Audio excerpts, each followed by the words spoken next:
रस्म तहारत मुकद्दस लूका की अंजील उसका दूसरा बाब 22 ता 40 आयात तक।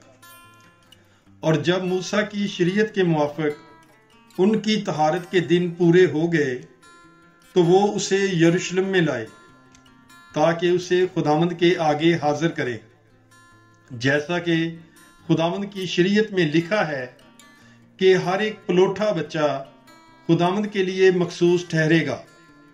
और ज़बीहा लाएं, यानी कमरियों का एक जोड़ा या कबूतर के 2 बच्चे, जैसा खुदावंद की शरीयत में लिखा है। और देखो, यरूशलेम में शमौन नामी एक आदमी था, और वो रासबाज और दीनदारी और इसराइल की तसल्ली का मुंतज़िर था, और रूहुल कुदुस उस पर था। उसे रूहुल कुदुस से आगाही हुई थी कि जब तक तू खुदावंद के ममसूख को ना देख ले, मौत को ना देखेगा।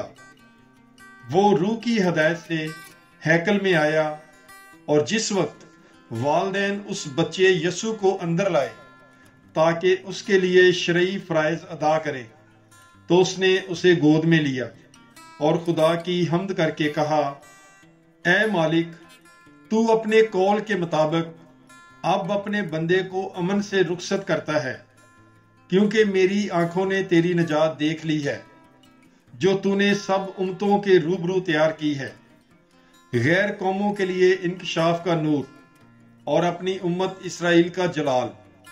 और उसका बाप और उसकी माँ इन बातों पर तज्जब करते थे जो उसके हक में कही जाती थीं। और शमौन ने उनके लिए बरकत चाही और उसकी माँ मरियम से कहा, देख, ये इसराइल में बथेरों के गिरने और उठने के लिए और ऐसा निशान होने के लिए मुकर्रर किया गया है जिसके खिलाफ कहा जाए, और तेरी अपनी जान के अंदर से तलवार गुजर जाएगी, ताकि बहुत से दिलों के ख्याल खुल जाएं। और आशीर के कबीला में से हन्ना बिनते फनोएल एक नबिया थी। वो बहुत उम्र रसीदा थी, और वो अपने कुमारपन के बाद 7 बरस तक शौहर के साथ रही।